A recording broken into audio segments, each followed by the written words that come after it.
Olá, estamos começando o programa Sala de Visitas aqui pela TV Câmara de Florianópolis e você nos acompanha através dos canais 61.4 da TV Digital Aberta e também o canal 16 da NET na TV por assinatura, nesse caso compartilhado com a TVAL, a TV da Assembleia Legislativa de Santa Catarina. E o assunto do programa de hoje, vamos falar de arte e cultura aqui na capital catarinense. E para a gente desenrolar temas super interessantes sobre esse assunto, estamos recebendo o vereador Vanderlei Farias, o Lela do PDT, e a nossa primeira convidada do primeiro bloco, a produtora cultural, a Paula Borges, ela que inclusive é presidente do Instituto Maratona Cultural aqui de Florianópolis.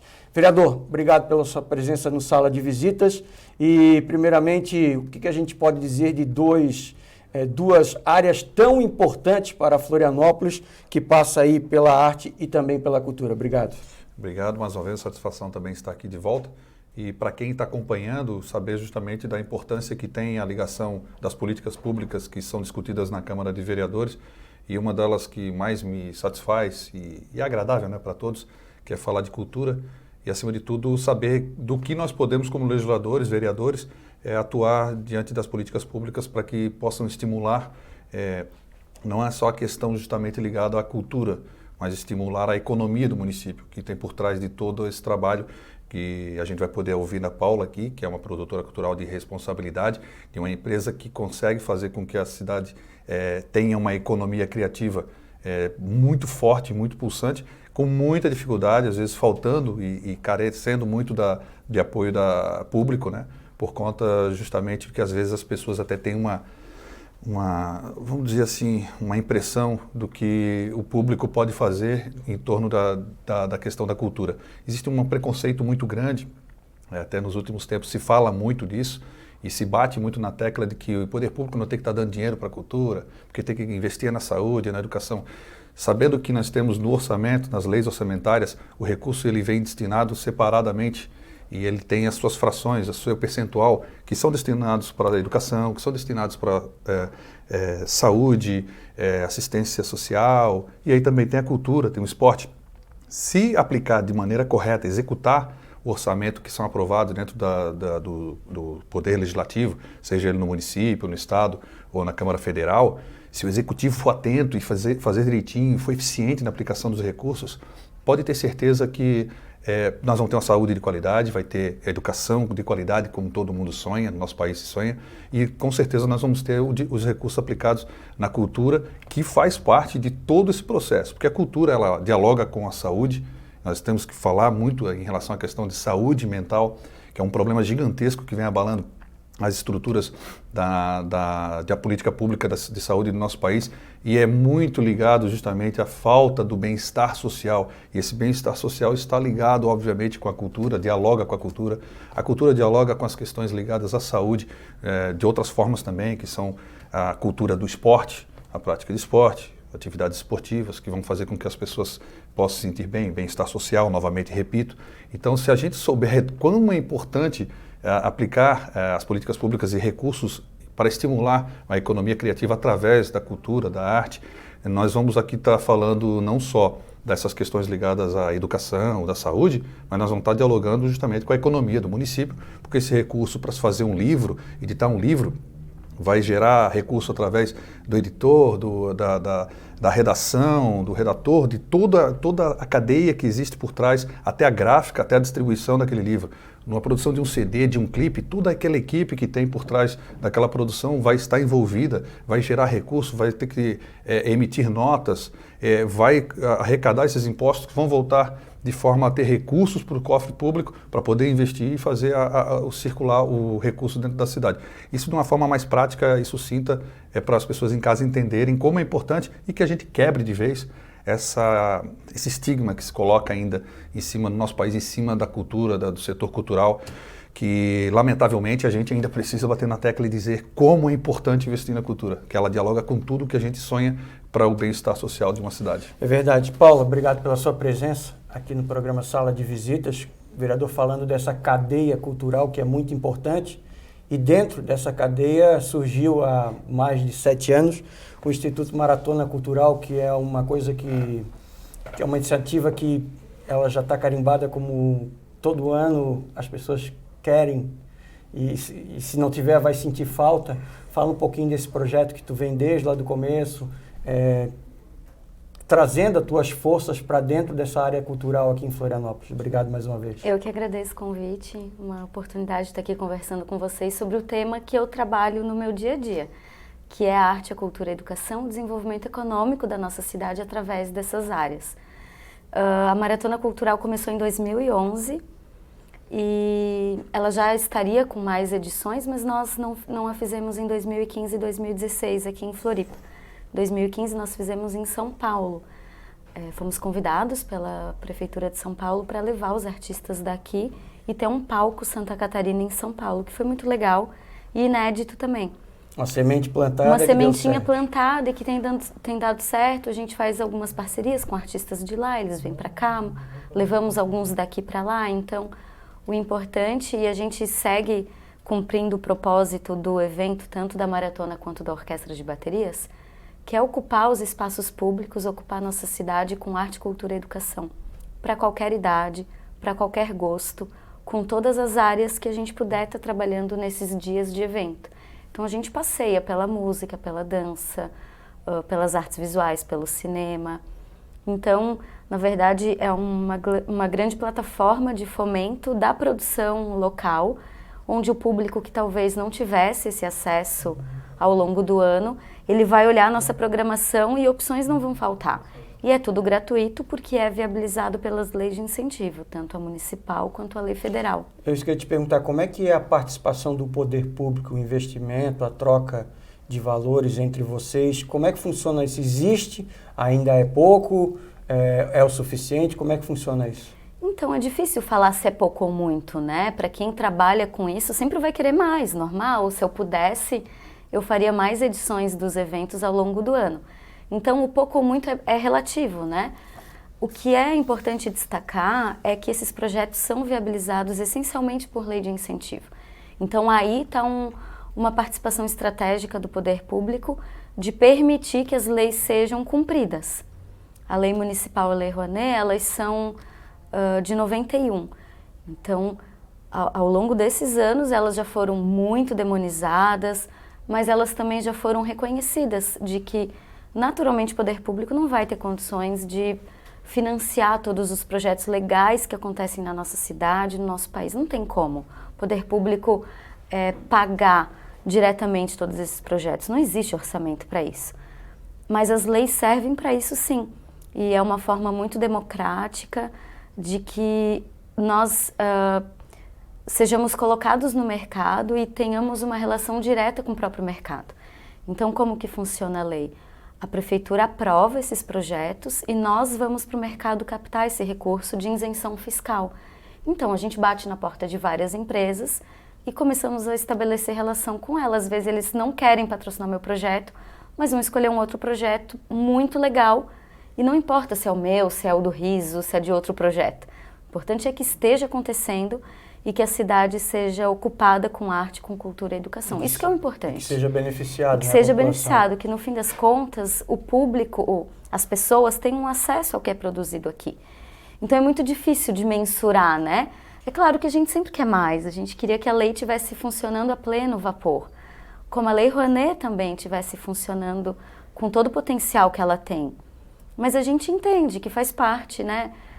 Até uma questão de maturidade das leis mesmo, que o público tem entendimento de que não está deixando de aportar dinheiro na saúde para usar para a lei de incentivo, não é isso. Então a gente aos poucos vem com essa tranquilidade, maturidade, mostrar a importância que essas leis têm no fomento da nossa cidade, né? Vereador, o senhor como um legislador, o senhor participou intensamente desses grandes problemas que nós tivemos desde o âmbito nacional, seguindo para o Estado e para o município com relação aos problemas da cultura, né? Sim. Algumas coisas que foram cortadas, algumas coisas que poderiam ter sido cortadas e que iriam trazer grandes prejuízos para a área da cultura. Como é que o senhor viu isso? Então, é lamentável, né, quando se começa já a partir do princípio que você coloca o debate de uma forma muito fora da transparência, escondendo realmente a verdade, é o que a população gostaria de ouvir, e aí acabar manipulando a informação e criando uma demonização realmente de algo que é tão importante como a gente vem colocando aqui, que é a relação das pessoas, do bem-estar social com a cultura. Qualquer tipo de corte, que sejam eles ligados ao bem-estar social, à questão humana, ele tem que ser visto com olhos muito criteriosos. Por que está sendo feito isso? Esses recursos estão indo para onde? Por que cortaram daqui e está indo para onde? Se a população tiver a paciência de pensar, de refletir acerca disso e pesquisar, ela vai ver que, como aconteceu recentemente, os cortes na educação, por exemplo, recentemente foi essa semana agora, na ordem de 1 bilhão, mais 1 bilhão, além dos outros 2 bilhões que tinham sido, há 2 meses atrás, sido cortados, mais 1 bilhão foi cortado para poder pagar contas para os deputados federais lá em Brasília votarem um projeto que o presidente colocou, que é para mexer justamente com as questões ligadas à previdência social.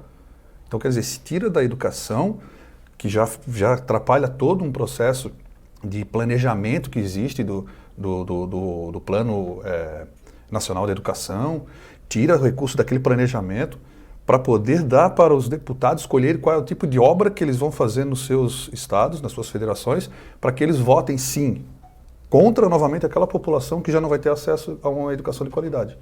Porque não dá para admitir esse tipo de atitude. Nós temos uma confusão generalizada em todos os âmbitos dos legislativos, sejam eles federais, estaduais e municipais, nessas interpretações do que pode ser feito e o que não pode ser feito. Nós temos um exemplo da Lei Jucá, um exemplo do âmbito federal, que foi colocada uma legislação que acabou chegando nos municípios, e Florianópolis foi um deles. E a Lei de Incentivo à Cultura em Florianópolis, ele teve uma regulamentação na lei tributária, que acabou atrapalhando a lei de incentivo à cultura. Olha só, nessas questões ligadas, como a Paula colocou, são vários produtores culturais e artistas que se movem, fazem o seu projeto, levam na Secretaria de Cultura, aprovam o projeto e de forma democrática eles saem captando os recursos de quem tem possibilidade e quer aportar naquele projeto de cultura, que posterior a isso vai voltar tudo em obras, em contratos, em notas fiscais, em impostos novamente para a prefeitura. Mas a prefeitura achou melhor fazer o seguinte, num exemplo que eu vou dar aqui agora. A área de tecnologia da cidade, que tem hoje um piso mínimo de impostos, que é de 2% do ISS, eles já não podem mais aportar recursos em projetos culturais por conta dessa lei Jucá, que na interpretação do município, na Secretaria da Fazenda, colocaram uma trava dentro da consolidação tributária do município em 2017. De lá para cá, todos os projetos que vinham de uma forma crescente e que já tinham uma credibilidade dos empresários acerca de que aquilo era importante, que ele via a marca daquela empresa agregada a um bom produto cultural, um bom CD, um bom livro, um filme.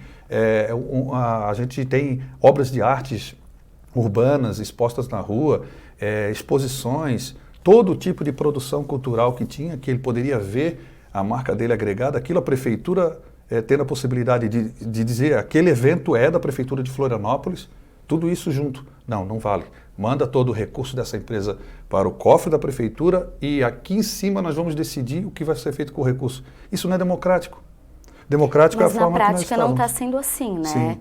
O que acontece, desculpa interromper. Claro, aqui é sala de conversa. Esse, de fato, é um problema que o nosso município está enfrentando, mas esse problema foi causado lá em Brasília. Em Brasília? Lá no Senado, que aprovou uma lei que, infelizmente, nos prejudica aqui. Prejudicou. A interpretação dela para Florianópolis ela é ruim. A prefeitura, de fato, tem uma interpretação que é equivocada, mas, ao mesmo tempo, lá o senador Romero Jucá, ele colocou punições muito rigorosas. Então, fica uma contradição de não saber como agir. Então, realmente, a gente tem esse problema, mas diminuiu muito a taxa de captação dos projetos. A gente poderia estar com quase 100% da taxa de captação, mas ela caiu para mais ou menos uns 50%, 60%. Isso é muito grave. Mas a gente precisa, né, ter um olhar mais universal, digamos assim, porque talvez... eu não consigo ver de que maneira a gente conseguiria mudar essa lei aqui no município, uma vez que ela é vem essa orientação do governo federal. Talvez a gente tenha que mudar lá no Senado. Então. Porque aqui a gente já tentou de várias maneiras, né? E eu concordo que tem uma interpretação equivocada, mas ao mesmo tempo, essa punição de, inclusive, perda de mandato, isso é muito grave. E por mais interesse que tenha que a lei se mantenha, isso está lá em Brasília. A gente precisa fazer esse convencimento lá no Senado para que seja alterado essa, enfim, cláusula, não sei exatamente como é que se chama isso, para que isso não repercuta aqui, porque outros municípios não estão sendo essa lei apenados como nós, né? Isso. Então, de fato, Florianópolis é um dos poucos municípios que estão sendo penalizados com essa lei do Romero Jucá, que ninguém imaginou que ela fosse estar acontecendo. Ela foi criada, na verdade, Paula, e só para quem está acompanhando, que está entendendo a lei Jucá, ela foi criada para evitar, acabar com aquelas guerras fiscais que existiam, que alguns municípios davam cada vez mais reduzir os impostos para poder atrair empresas. Então, para a empresa ficar migrando de um município para o outro, se faziam incentivos, que eram isenções fiscais, de diminuir. Então, ele criou um piso mínimo de isenções até 2% de ISS, não teria dali para frente mais nenhum tipo de isenção ou benefícios. Isso se confunde com a lei de incentivo à cultura. Então, lá em cima dessa interpretação que acabou, essa legislação que acabou sendo aprovada, criou uma interpretação dos municípios com uma insegurança jurídica para os gestores, para os prefeitos, como a Paula está falando, só para que fique claro para as pessoas entenderem.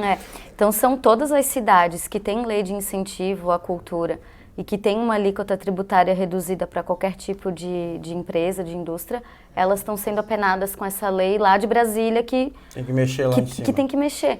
Então, realmente, lá na ponta, nós, produtores, artistas, gestores culturais, nós é que sofremos com isso, que pagamos esse pato.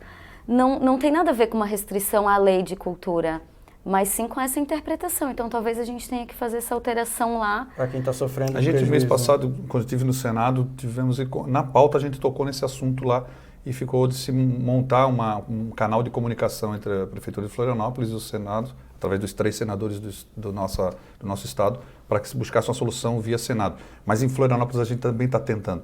A gente está tentando, já vemos algum tempo aí, até mesmo sentando desde a última administração, passando por essa agora, mais precisamente desde o início dessa gestão do prefeito Jean Loureiro, para tentar achar uma solução, até mesmo com a interpretação por ordem jurídica, que possa saber que a lei de incentivo não seria, vamos explicar assim, ela não estaria sendo colocada como está baixando a alíquota de 2%. Ela está dentro da alíquota de 2%, está prevista no orçamento e ela passa para a prestação de contas da prefeitura. Ela vai para o Tribunal de Contas como sendo utilizável. Claro que por conta de uma lei que direciona esses recursos daquela empresa que optou por tal projeto para que possa, de uma certa forma, ser prestado contas depois também. E é prestado contas. A lei de incentivo à cultura tem que prestar conta, tem que ser aprovado. Não for aprovado, tem as diligências, tem contas que são negadas também. Então, para que fique bem claro também que é uma questão de interpretação. Obviamente que se respeita isso, mas a gente está buscando uma saída para que a gente possa ter mais projetos e produtos culturais na nossa cidade. A exemplo da Maratona Cultural, que é um fantástico de um projeto que idealizado pela Harmônica, pela Instituto Maratona Cultural, e que veste a camisa dos artistas locais. É uma chance, uma oportunidade de muitos artistas estarem expondo ali a sua arte, se colocarem, se socializarem, se expor justamente junto com as comunidades de toda a cidade. E eu gostaria até de saber os números, né, das últimas maratonas. Assim, vou me meter aqui agora no... Não, mas é interessante. Para saber o que... É tão difícil falar, porque a gente ainda está faltam quase 10 dias, faltam menos de 10 dias para o evento, né? Então... A gente tem mais de 100 artistas contratados, espalhados em 40 pontos da cidade. Algumas coisas que são bem interessantes para a gente, né? Então, na primeira edição da Maratona, lá em 2011, nós tínhamos feito uma solicitação para que a prefeitura liberasse um prédio, enfim, para que a gente pudesse estar fazendo um grafite. Não foi liberado. Então, hoje... Todos esses anos depois, 8, 9 anos depois, a gente está fazendo um grafite no prédio que em 2011 foi solicitado e não foi liberado.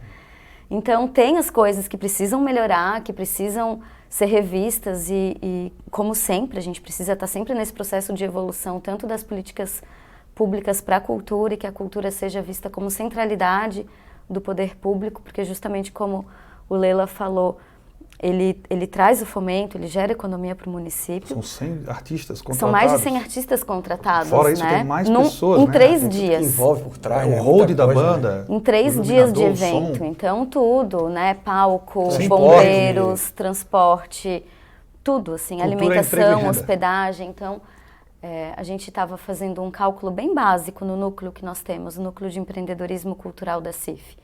São mais ou menos 8, 9 empresas. E no último ano, essas empresas movimentaram em lei de incentivo, tanto municipal quanto federal, o equivalente a 7 milhões de reais. Isso no município de Florianópolis. Então, ainda que seja um recurso captado de uma empresa fora de Florianópolis, o projeto é executado aqui. Então, esse imposto fica no nosso município. E aí a gente faz com que essa economia gire, né? Hoje a indústria criativa ela gera mais emprego do que a indústria farmacêutica, do que a indústria automobilística.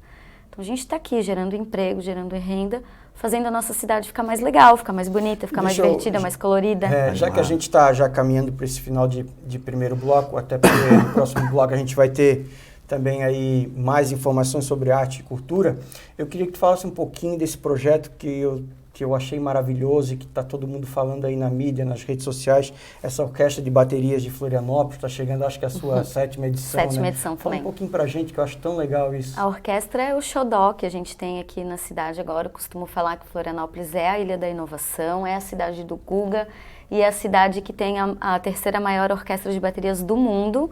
Estamos indo para o 2º lugar já. Mas mais do que números expressivos, é esse poder transformador que a música tem.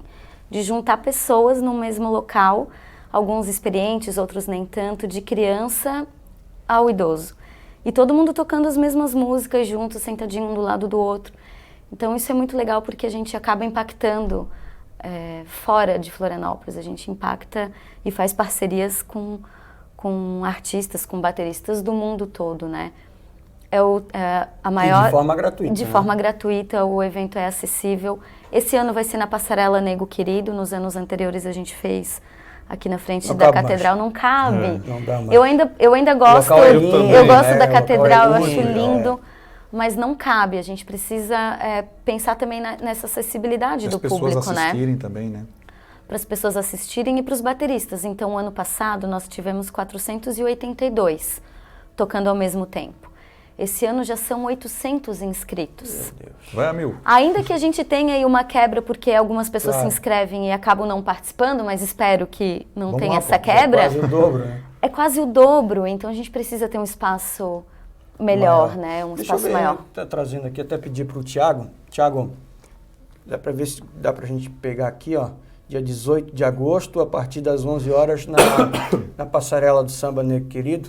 Fábio até falando sobre a orquestra, a importância desse evento, olha só, falando de economia de novo, ver como a cultura move emprego e renda, né? Nós estamos falando da Maratona Cultural, mais de 100 artistas, envolvendo todo mundo que tem ali o iluminador, é o palco, é o som, é o hold, o cara aquele que monta os equipamentos da banda, é tudo, todo esse pessoal é contratado. E olha só o que acontece na orquestra de bateria, já está acontecendo há alguns anos. Tem gente que vem de fora só com a sua baqueta para tocar bateria. E já tem gente que aluga bateria, bota a bateria lá e aluga a bateria. É mais renda que vai ficando no município. Ele vem de fora, aluga uma bateria para vir tocar na orquestra. Ou a pessoa está até passeando isso por aqui, turismo, gosta, né? Isso é turismo, isso acaba gerando engajamento, porque ele vai fazer uma foto lá, uma selfie lá com a família dele, gente vem de tudo quanto é lugar do país, tira foto lá, marcando Florianópolis, já está divulgando a cidade, e isso de forma espontânea e gratuita. Então isso tudo, no longo prazo, vai trazer recursos novamente para a cidade. Olha como que nós precisamos voltar os olhos para a cultura, voltar os olhos para a política pública de uma extrema importância e colocar isso como prioridade e parar com essa história justamente que precisamos tira de lá da cultura, tira da educação. Nós temos que voltar os olhos justamente ao que traz o bem-estar social, como falei no início, é muito ligado à saúde, muito ligado a uma cidade realmente que possa se unir. A gente teve agora, né, os editais de cultura que foram lançados, Sim. que depois de anos... Uma solicitação muito então, tempo. É super importante isso, né, os Tem que editais de enaltecer cinema. esses avanços, né? Então, isso é muito legal porque mostra a importância disso tudo, né? Então, a prefeitura lançou, né, recentemente esses editais, isso é super importante pra gente. E mais do que os editais, ou além dos editais, é a manutenção da lei de incentivo, né? Que isso possa ser divulgado e fomentado para os pagadores de impostos. Então, a orquestra também é financiada através da Lei Municipal de Incentivo à Cultura e os nossos patrocinadores... Ela começou assim? Não. Não, né? Não começou assim, não. Porque já imaginei, porque já chegou. É o segundo ano só que a gente usa a lei de incentivo e as empresas que estão financiando a orquestra são pagadoras de IPTU. Então, o que elas pagam de IPTU, 20% é deduzido para o projeto.